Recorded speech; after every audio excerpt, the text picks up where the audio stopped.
Hello and welcome to the Industrial Boot Camp Series, episode number 2. I'm Kerry Rose, Industrial Channel Account Manager, Southeast. With me today again is Marty Reagan, Industrial Channel Account Manager, South Central. Nick Weishahn, Technical Sales Engineer, Southeast, South Central, and West. In our last episode, we examined industrial network architecture, where we explored the importance of a robust physical layer network to support its growth, its performance, and its maintainability. This episode is called Set the Bar. In sports like the Olympics, track and field, swimming, and marathons, a minimum standard or performance capability must be met in order to qualify for that event or that sporting event. Setting the bar ensures the integrity of that event and elevates performance within that event. And so here in our world of structured caving, we're setting the standards to set the bar. Slide 2.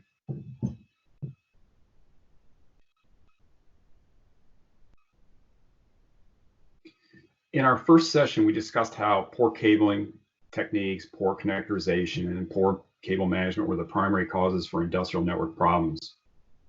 In our world, standards are best practices. No electrical inspector will ever tell you that your network is robust, reliable, or support the application data rate performance that you're expecting. So standards set the best practices and standards set the solution. In structured cabling, telecommunications infrastructure world, standards are set for products and system performance, installation, and testing. And the standards specify compliant media components to ensure long-term performance. We at Panduit will warrant your application for 25 years by using our standards compliant products installed by a Panduit certified installer. Setting the bar against standards also reduces downtime. Testing is the bar, and we're going to have a segment on testing. And when testing is the bar and a properly installed structural caving system can be tested and documented, this is the first and a really important step to shortening up the commissioning time of your network. In other words, you'll be able to actually implement your network and get to the stuff that really is difficult, the logical and connection of your network. If you're applying standards to your cabling infrastructure, you're more likely to create a repeatable, scalable, and more flexible or agile network. It provides for future network performance or logical upgrades. Cabling standards are not developed independent of other standards organizations. The IEEE and the Electronics Industry Association has a significant role in the coordination with the cabling industry. Standards ensure that the infrastructure will meet the performance or specified performance of the active or network components. And lastly, a proper cabling infrastructure is easier to maintain. Standards include cable management and labeling and pathway. Thus, it reduces your overall operational expense over its lifetime. Next slide, please.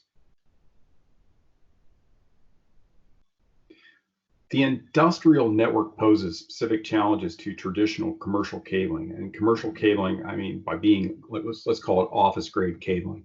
Industrial structured cabling standards have been developed to address harsh temperatures, oils and chemicals, high pressure, washdown, vibration, shock, EMI, RFI, all the things you industrial engineers are familiar with.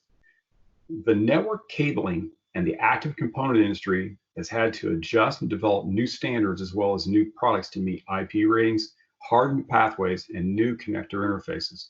I'll now turn this over to Nick, who's going to provide details on the applicable telecommunication standards, but I've got one last comment.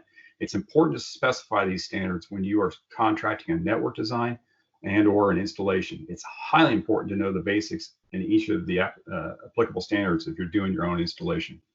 Nick? Thanks, Gary. TIA standards have been in play for several years, and more recently they have been defining the standards on the plant floor. When properly deployed with best practices in mind, it allows the end user to get the network up and running as quickly and as efficiently as possible, while minimizing any startup issues caused by poor network infrastructure. TIA 568C is probably the more familiar section of the standard. It is the common standard for Ethernet communication, similar to how the NEC is the standard for electrical systems.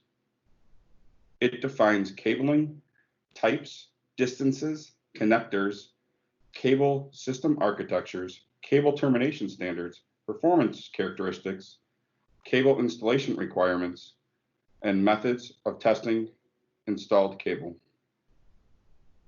The industrial standards are covered in TIA 1005. It focuses on the types of cables and infrastructure that is required, along with laying out the architecture for industrial facilities. I consider this the cookbook for getting the best performance out of your industrial infrastructure.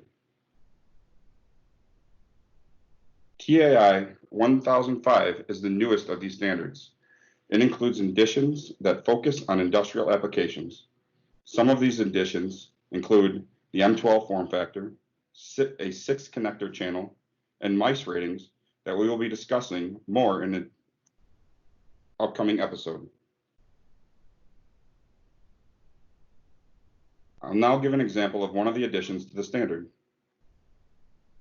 Typically, what I would see on the plant floor is a home run from the switch directly to the edge device.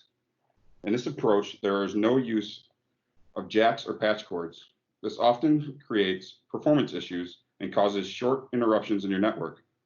These problems can be difficult or almost impossible to troubleshoot and find the root cause. It also makes moves, adds, and changes more difficult for future relocations of equipment. The TIA 1005 alleviates these issues by introducing structured cabling. Structured cabling is a best practice approach for cabling on your plant floor. It suggests doing a permanent link to a jack on the switch side as well as the edge device. This link is then tested by a certified technician and should never have to be touched for the lifetime of your network. To complete the structured cabling, you then apply a patch cord to the switch and to the edge device. When installed correctly, you have a reliable, tested, and proven link that will perform at a high level for years to come. The best real-world example I have of this is when you're moving a light in your office at home.